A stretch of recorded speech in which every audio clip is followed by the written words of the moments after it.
తాకట్లో ఉన్న మీ బంగారాన్ని విడిపించి ఆ రోజు ఆన్లైన్ రేటుకి కొంటాం. Sharma gold company.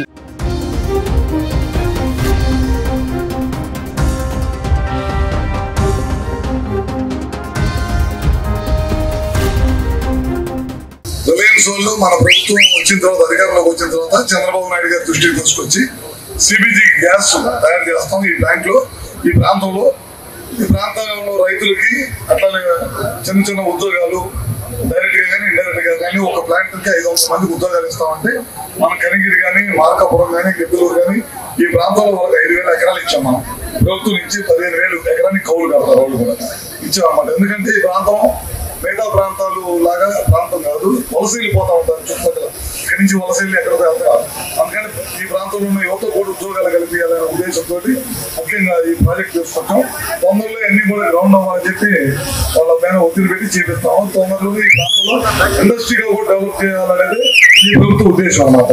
అది కాకుండా ఇంకా మీ అందరికి ఇందాక మన వాళ్ళు అందరూ మాట్లాడుతూ చెప్పారు, ప్రభుత్వం వచ్చి సంవత్సరం 3 నెలలు 4 నెలలు అయింది.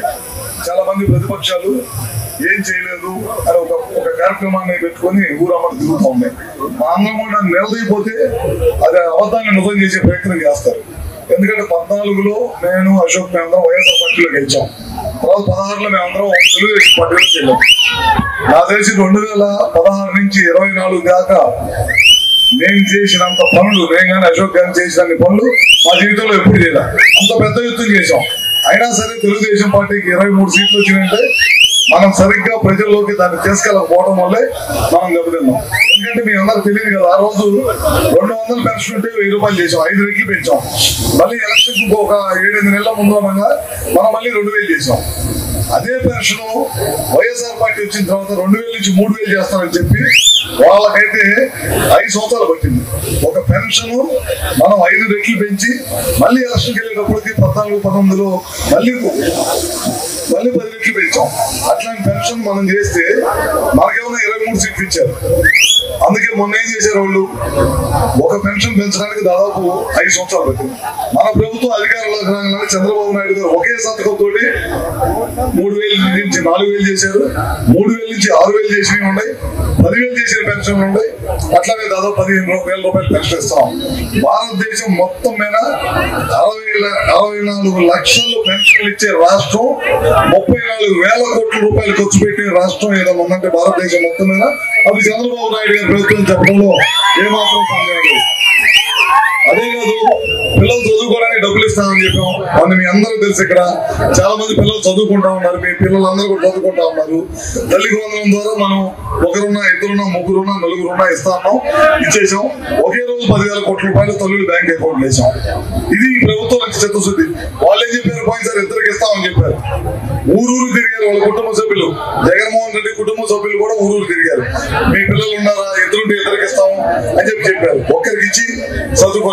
అదేమంటే నేను బట్టలు నొక్కాను, సంక్షేమంలో నేను చేసినంత చేయలేదు అంటారు. అన్ని అబద్ధ మాటలు. ఆయన సంక్షేమాన్ని అడ్డం పెట్టుకొని మొత్తం కూడా దోపిడీ చేసేసారు. మీరు చూస్తూ ఉన్నారు. లెక్కర్ పాలసీ తీసుకొచ్చారు, ప్రభుత్వ బార్ షాప్ అని చెప్పారు, మొత్తం మోసం చేశారు. నాసి రకమైన మద్యాన్ని ప్రజలకు ఇచ్చారు. లక్షలాది మంది ప్రాణాలు కోల్పోయారు. కోట్లాది రూపాయలు వాళ్ళ ఇంటికి సంవత్సరం రూపంలో తీర్చుకున్నారు. ఆ ప్రభుత్వానికి ఈ ప్రభుత్వానికి చాలా తేడా ఉంది.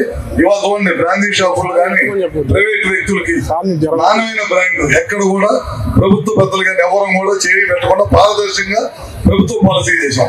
ఇట్లాంటి ఎన్ని కార్యక్రమాలు చేస్తా ఉన్నాం. అదేవిధంగా ఆర్టీసీ బస్సు ఇందాక ఫంగర్ కూడా చెప్పారు, ఆగస్టు 15 నుంచి ఏదైతే ఆ రోజు కూటమి ప్రభుత్వం అధికారంలోకి రాకముందు మనం చెప్పామో అపోజిషన్ ఉన్నప్పుడు, అది కూడా తప్పకుండా ఆగస్టు 15 నుంచి స్టార్ట్ చేస్తాం. 16,300 మందికి డిఎస్సీ ద్వారా ఉద్యోగాలు కల్పన చేస్తా ఉన్నాం. ప్రభుత్వ ఉద్యోగాలు, టీచర్ పోస్టులు అవి కూడా ఆదర్శగా ప్రయాణం చేస్తా ఉన్నాం. ఇవన్నీ చేసుకుంటా ఉన్నాం. ఓ పక్కన కరెంటుకు వచ్చేదానికి ఆ రోజు మనం ఏం చెప్పామంటే మన దగ్గర లేకపోయి ఉండొచ్చు. చాలా చోట్ల రాష్ట్రంలో పవర్ రూమ్స్, హ్యాండ్ రూమ్స్ ఉంటారు. మన చీరాల ప్రాంతంలో కానీ ఇక్కడ అన్ని కూడా మన కొండయ్య గారు వీళ్ళందరూ ఉంటారు. మా ప్రాంతంలో కూడా అద్దంకులు కూడా చాలా తక్కువ మంది, 4-5 గ్రామాలు ఉంటారు. చీరాల్లో అయితే ఎక్కువ మంది ఉంటారు, మంగళగిరి పక్క ఎక్కువ మంది ఉంటారు. దాదాపు పవర్ రూమ్స్ అయితే 500 యూనిట్లు ఉచితంగా ఇస్తాం. ముఖ్యమంత్రి గారు చెప్పడం జరిగింది. 500 యూనిట్లు ఉచితంగా ఇవ్వని, హ్యాండ్లూమ్స్ అయితే దాదాపు 200 యూనిట్లు ఉచితంగా ఇవ్వని. దాదాపు ఈ రెండింటి మీద కలిపి 190 కోట్ల రూపాయల సబ్సిడీ రూపంలో వేల బతుకులు కూడా మెరుగుపడాలి, వీళ్ళు కూడా బాగుండాలి అనే ఉద్దేశంతో పవర్ సబ్సిడీ ఇస్తా ఉన్నాం. అదేవిధంగా బాబుల షాపులు ఉన్నాయి, చాలా షాపులు, వాళ్ళు కూడా కష్టపడి పని చేసుకుంటా ఉన్నారు. కరెంటు బిల్లు చాలా ఇబ్బందిగా ఉందని చెప్పారు. ముఖ్యమంత్రి గారు కూడా చెప్పారు, వాళ్ళు కూడా 200 యూనిట్లు ఉచితంగా ఇద్దాము, రెడీ చేయమని చెప్పారు. తొందరలోనే ముఖ్యమంత్రి గారి ఆదేశాల మేరకు బార్బర్ షాపులకు కూడా, ఆ వృత్తి మీద బతికే బార్బర్ షాపులకు అన్నిటికి కూడా తప్పకుండా 200 యూనిట్లు ఉచితంగా విద్యుత్ ఇస్తామని చెప్పి కూడా మరొకసారి తెలియజేసుకుంటూ, మన కాన్స్టిట్యూన్సీకి వచ్చేసరికి పవర్కి సంబంధించి ఏది ఉన్నా సరే తప్పకుండా చేస్తాం. కరెంటుకి సంబంధించిన పోల్స్ కానీ, లేకపోతే ఏదైనా గ్రామాల్లో ఇబ్బంది ఉన్నా, లో వోల్టేజ్ ఉన్నా అన్ని కూడా తప్పకుండా చేస్తాం. మన జిల్లాకైతే ఇప్పుడు నేను మన ప్రభుత్వం అధికారంలోకి వచ్చిన తర్వాత ప్రతి కాన్స్టిట్యూన్సీలో కూడా 7 కాన్స్టిట్యూన్సీలో దాదాపు ఒక్కో కాన్స్టిట్యూన్సీ సబ్ స్టేషన్ 4 కోట్ల రూపాయలతో సబ్ స్టేషన్ ఇచ్చాం.